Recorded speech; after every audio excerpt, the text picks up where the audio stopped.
अस्सलाम वालेकुम जी। पाकिस्तान और साउथ अफ्रीका के दरमियान तीन एक रोज़ा मैचों की सीरीज़ का पहला मैच 2 अप्रैल से स्टार्ट होगा। सेंचुरियन में ये मैच होगा और उसके बाद दूसरा एक रोज़ा मैच जोहान्सबर्ग में होगा। फिर सेंचुरियन में टीम वापस आएगी। फिर तीसरा ओडीआई होगा और उसके बाद 4 टी20 इंटरनेशनल मैचों की सीरीज़ भी स्टार्ट होगी, जिसके 2 मैचेस जोहान्सबर्ग में और 2 मैचेस जो हैं वो सेंचुरियन में खेले जाएंगे।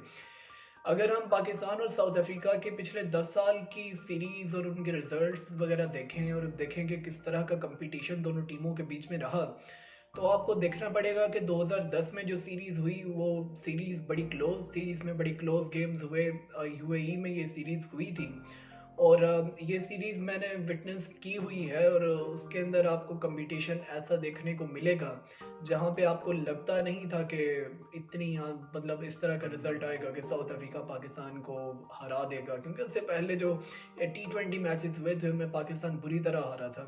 उसके बाद पाकिस्तान फिर साउथ अफ्रीका में जाता है और वहाँ पे पाकिस्तान को एक इंतहाई बुरी शिकस्त और हसीमत का सामना करना पड़ता है, जहाँ पे आप देखते हैं कि डेल स्टेन जो है वो हफीज़ को काफ़ी तंग भी करते हैं।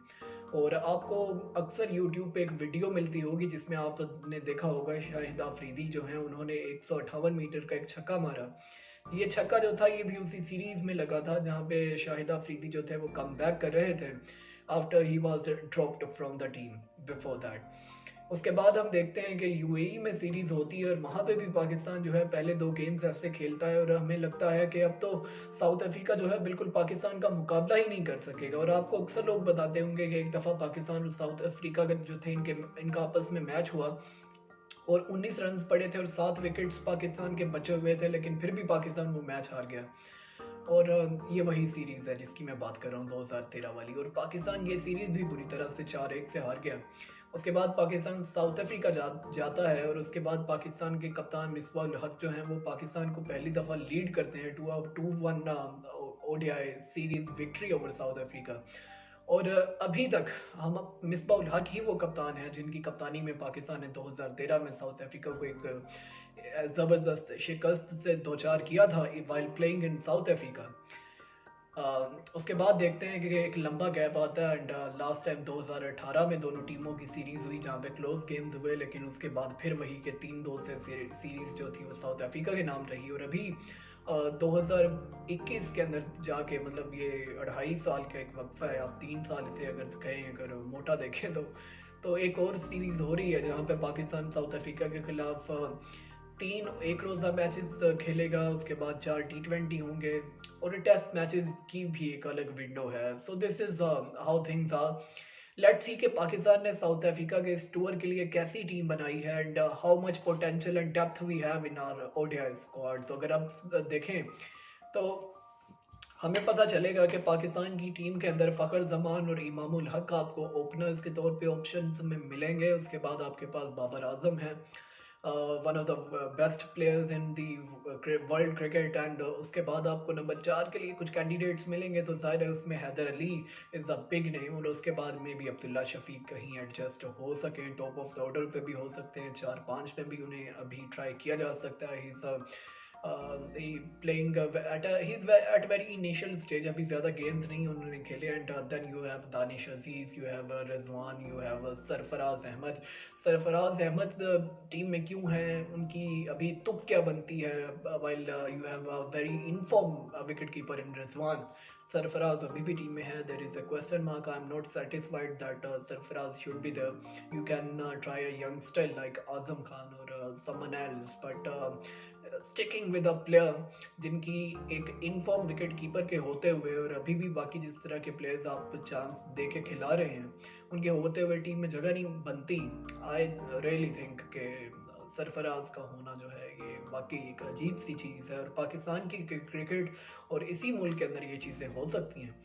उसके बाद हम देखते हैं कि साउथ शकील को रिप्लेस किया गया with Asif Ali and at number 6 we will be seeing either Danish Aziz और Asif Ali and maybe Shadab Khan को भी ऊपर खिला दें अगर कभी एक्स्ट्रा पेसर्स या स्पिनर्स के साथ कभी जाना चाहें। आई डोंट थिंक कि सेंचुरियन और जोहान्सबर्ग इतना ज़्यादा कोई हमें चांस देंगे कि हम स्पिनर्स पे ज़्यादा ट्रस्ट करें। We will have to stick with the seam side.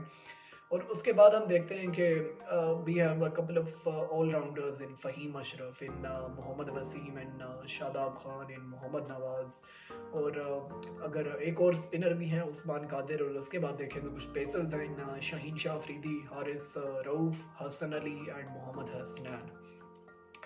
मेरे इस टीम में कुछ प्लेयर्स के होने में पे एतराज़ हैं, उनमें एक सरफराज अहमद भी हैं, लेकिन आई रियली थिंक कि पाकिस्तान ने अपने जो मिडल ऑर्डर था उसकी एक डेप्थ गंवा दी when they replaced Saud Shakeel with Asif Ali. Now Asif Ali number 6 पे खेलेंगे, and just suppose that you someone like Haider Ali disappoints you in this series.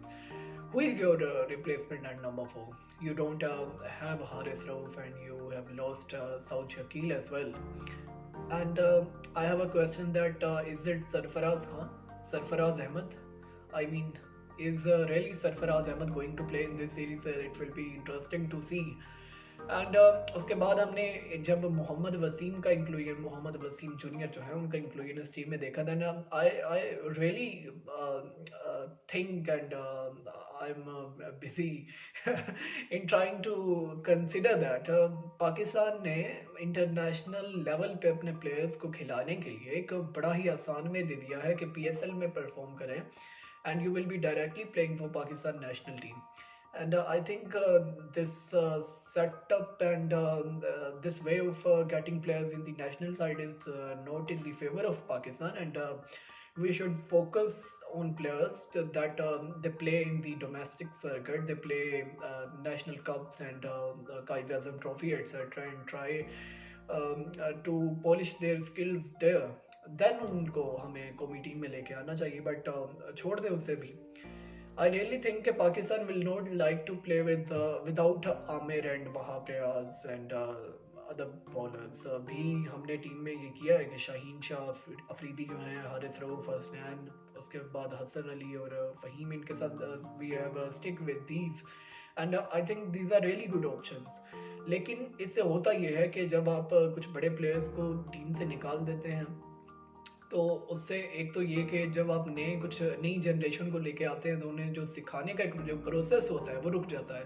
अभी जिस तरह के हमारे मेन पेसर हैं Shaheen Shah Afridi, so it means कि आप वहाब या आमिर से जो एक्सपीरियंस इनको से दे सकते थे नए आने वाले बॉलर्स को, समवन लाइक हसनैन और हारिस रऊफ, वो रुक जाएगा, क्योंकि अभी शाहीन शाह अफरीदी का अपना कोई 2 साल का एक्सपीरियंस है, वो क्या इनको ट्रांसफ़र करेंगे while they are playing in the 22 in they are bowling at that 22 yard और ग्राउंड के अंदर हैं। कोच का काम तो मैच स्टार्ट होने से पहले का होता है, मैच के दौरान जो है वो सीनियर्स ही सिखा रहे होते हैं, and they tell them that what they have to execute. So I really think हमें एक सीनियर को कम से कम रखना ही चाहिए था टीम के अंदर। ये आमिर भी हो सकते थे और वहाब रियाज भी हो सकते थे।